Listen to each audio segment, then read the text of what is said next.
Heavy is the head that has to manage all of this. Hey everyone, welcome back to my channel. We're now incentivized to buy what we already buy. Fumbling through college had me building. I also got some done on the other side. And that was right around, I would say, May, maybe, right before renewing the lease for this property. Welcome to the channel, Martha. Thank you for having me here. Oh, I was going to say, I am getting up in their names, I'll tell you what. Bills paid by other people, life was never this good. I had to step back, knowing that it's... Inflation. How long have we heard this? Oh my goodness, I am so tired of hearing it. I absolutely am. But guess what? They don't talk about what exactly is going up in price, what is keeping people poor. They talk about eggs, they talk about the price of guac, and I won't lie. I try and buy my Chipotle these days, and then I look at that price of guac, and it does make me like second guess. And I have to say, like, $2.75 for some guacamole, that's a little insane. That is a little insane. I mean, the burrito itself is $10. Why would I pay 20%, almost 30% of the cost of the burrito for some guacamole? And yes, I am a burrito guy. We don't do bowls over here, okay? It just don't taste as good. I can't. All right, but let's talk about inflation. Let me not veer off topic, but if you're a burrito guy, type burrito in the comment section down below. If you're a burrito girl, type burrito in the comment section down below. So with that being said, shelter has gone up. As a real estate professional, I have 2 properties. I understand that it sucks when rent is increased and people are pushed out of neighborhoods that they are commonly used to. In New York, where I'm originally from, that was less common because of a lot of the people that I knew and even myself grew up with some sort of government assistance from one form or another. Others would like to say that that's not government assistance, whatever the case may be, to make themselves feel better. I disagree. If you are getting grants, if you are getting coupons in order to get placed in subsidized housing, if you are getting food stamps, if you are receiving these benefits, you are getting assistance. And so the rent increases, although you do pay some sort of that, it does not affect those people as much. And what they tend to do is they tend to stay in those same apartments, those same communities, the entirety of their life. And so if you met your neighbor, you went to school with their kids, you grew up in the same neighborhoods, 20 years down the line, you're still in those same neighborhoods in New York. And truthfully, I can't blame someone who can't afford a $6,000 apartment that's not coupon or subsidized to death, right? So that you can pay $16 or $2,000 a month for a said apartment. And the reason for that is because although the minimum wage in New York is now $15 and the average person is probably getting anywhere from $17 to $21 an hour in New York City, that is nowhere close to what rents are in New York. And if you have to make 3 times the rent in New York, that is absolutely impossible, because even if you made $100,000 in New York, you would not be qualifying for that 3x rent without a second party, right? And so I completely understand why a lot of New Yorkers, especially on Meta, would post, why do businesses and corporations require 3 times the rent in order to approve of us when jobs aren't paying 3 times the money for the rent?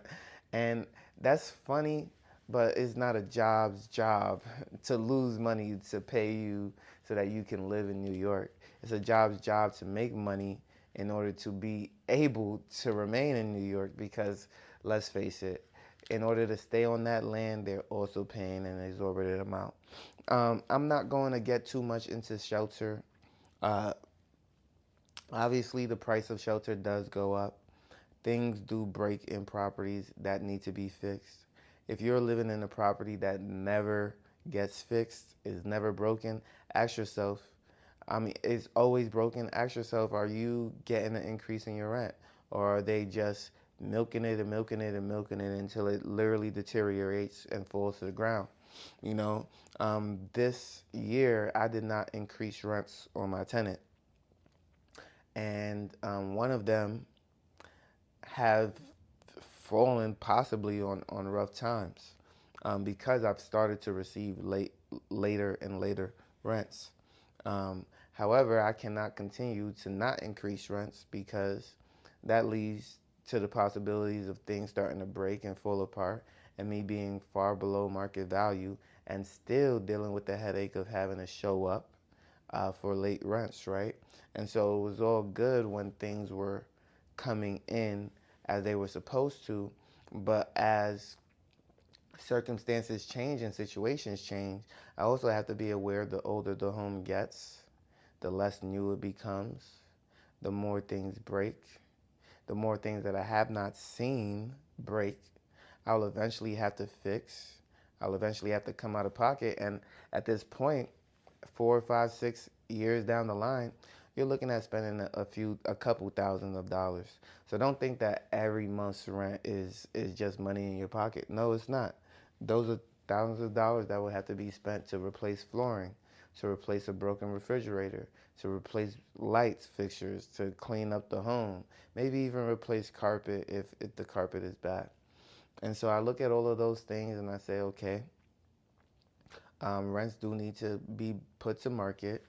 And based on the market, I do believe I have one of the better properties. And so, that is what causes some semblance of inflation. When people move out, you increase in order to cover costs. Property taxes go up, you need to make sure that you're not underwater because of the property taxes and insurance rates. These things affect people's lives, and property taxes go up every 2 years in my state. And so that is another thing to be cautious of and aware of.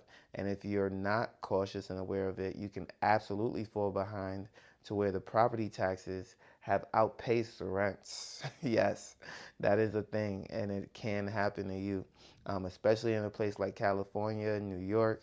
Oh my goodness, property taxes can eat somebody alive in an instant. So don't just think just because the house went up in value that everything is all peachy.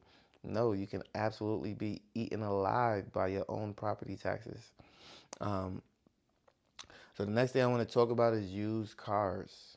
Used cars are starting to go up in price. The first thing that reminds me of is COVID-19. Yes, the evil word that nobody likes to talk about.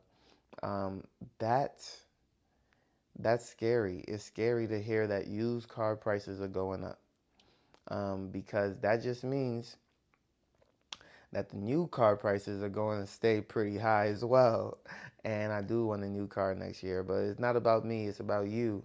And when things are getting bad, people start buying things that they can afford and not things that they want.